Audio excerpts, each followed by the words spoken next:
Hello everyone. आज की class में हम एसएससी के रेजिडेंशियल स्टेटस को डिस्कस करने वाले हैं। इनकम टैक्स की लास्ट क्लास में हमने इनकम टैक्स को डिटेल में स्टडी कर लिया था। तो जैसे ही एसएससी की इनकम पर टैक्स हमें कैलकुलेट करना है तो उसका रेजिडेंशियल स्टेटस का पता होना बहुत ज़रूरी है। जो इनकम टैक्स एक्ट है उसके सेक्शन 5 में कहा गया है कि जो एसएससी की टोटल इनकम है वो उसके रेजिडेंशियल स्टेटस के बेस पर कैलकुलेट की जाएगी। So, according to Section 5, total income of the SSC shall be calculated on the basis of residential status of the SSC in the relevant previous year, irrespective of whether the SSC is or is not a citizen of India. तो इस definition को ध्यान से जब आपने सुना तो SSC की रेजिडेंशियल स्टेटस को हमें फाइंड आउट करना है। साथ ही साथ उसमें ये कहा कि वो सिटीज़न है इंडिया का या नहीं है, इससे फ़र्क नहीं पड़ता। इट मीन्स रेजिडेंशियल स्टेटस और सिटीज़नशिप दोनों अलग अलग चीज़ें हैं। सिटीज़नशिप हमें पैदा होते ही ऑटोमेटिकली किसी भी कंट्री की जिस कंट्री में हम होते हैं मिल जाती है, लेकिन रेजिडेंशियल स्टेटस के लिए हमें वहाँ का रेजिडेंट होना और ये प्रूव करना कि हम उस कंट्री में रहे हैं ये निकालना पड़ेगा। एक सिटीज़नशिप है वो हर साल चेंज नहीं होती है। एसएससी की citizenship does not change every year, whereas जो residential status है that may change every year and may be different for different years. So residential status is required for the purpose of tax filing. Why? To know the actual place of stay or control during the previous year and to calculate the tax liability of a person, whereas citizenship is required to be indicated at the time of applying for a job. अब ये job पूछते हैं ना आपको, जब job का form भरवाया जाता है कि आप कहाँ के नागरिक, सिटीज़नशिप कहाँ की है आपकी, है ना।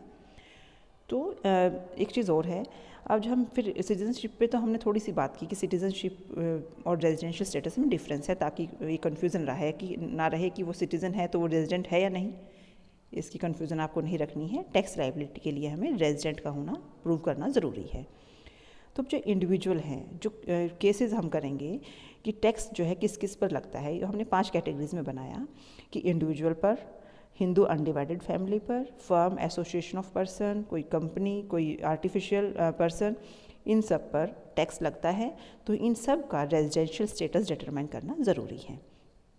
इंडिविजुअल सिटीज़न भी हो सकता है, बाकी चीज़ें जो 4 कैटेगरीज हैं वो सिटीज़न नहीं होती हैं, उनका हमें रेजिडेंशियल स्टेटस प्रूव करना होता है।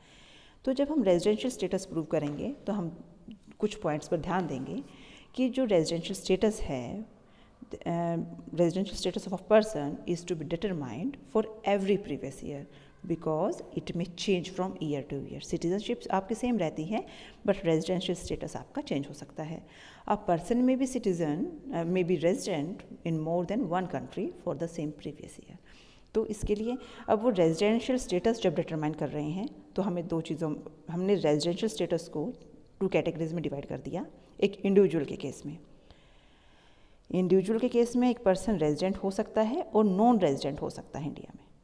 अब अगर वो रेजिडेंट है या नॉन रेजिडेंट है, क्योंकि जब टैक्स हमें कैलकुलेट करना है, रेजिडेंट है तो उसकी कौन सी इनकम पर टैक्स लगेगा, इंडियन इनकम पर, फॉरेन इनकम पर।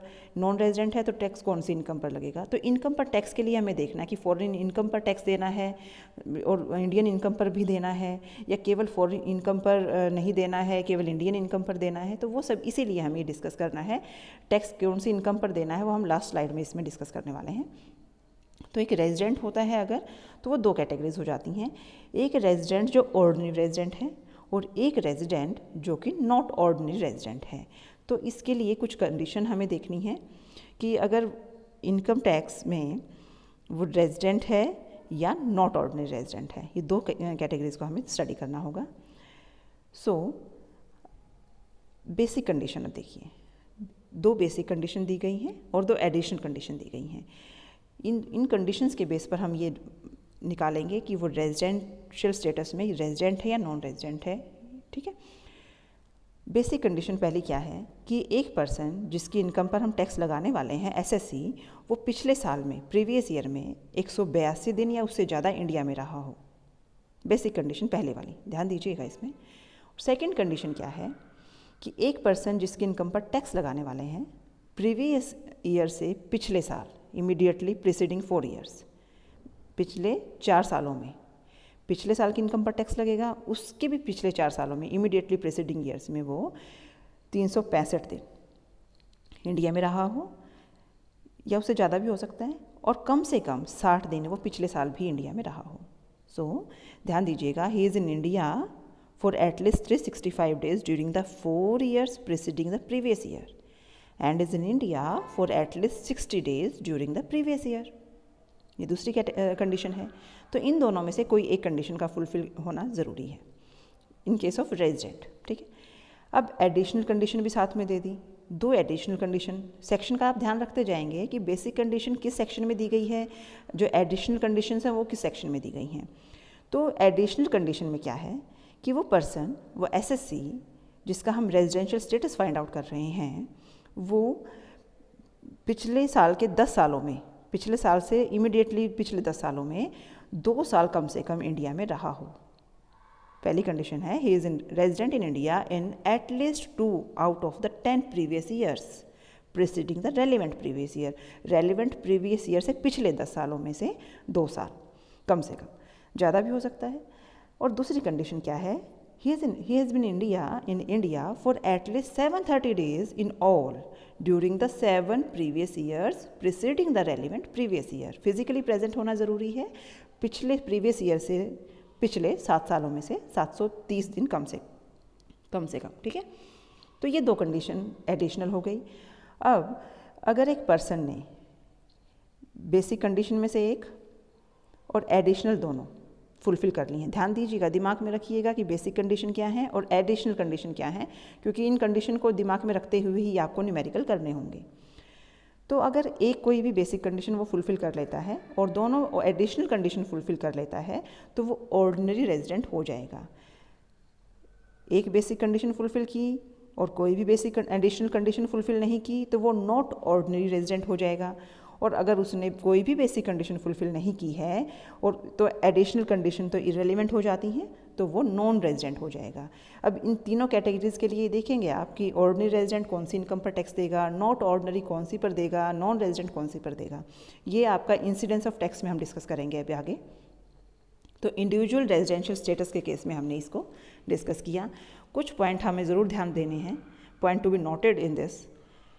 It is not necessary that the stay should be at the same place. It may be at different place in India. India में वो नहीं कि एक ही जगह पे रहना ज़रूरी है, नहीं, इंडिया में ही वो अलग अलग जगह पे इस तरह टाइम पीरियड के लिए रह सकता है। हमें टोटल डेज उसमें से फिर काउंट करने होंगे।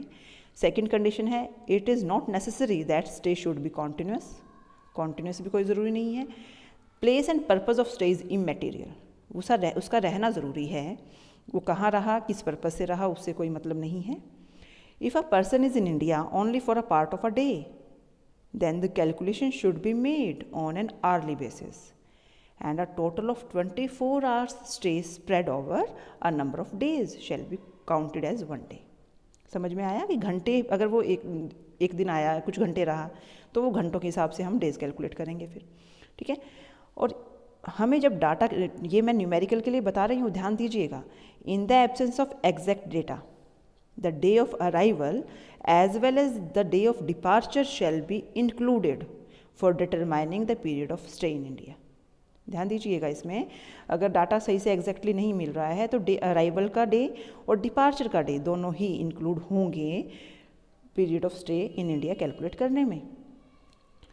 और एक point last one is individual is treated as being in India if he is at any place within the territorial waters of India. तो मतलब इंडिया में होना चाहिए। बेसिक पॉइंट इज दिस, कहाँ है, किस पर्पज़ के लिए है, उससे मतलब नहीं है। हाँ, डेज कैलकुलेट करते हुए अराइवल और डिपार्चर को भी आप इंक्लूड करेंगे। Okay, so individual residential status clear है, जिसमें कि 3 कैटेगरीज हमने बना ली। Now the next one is residential status of Hindu undivided family.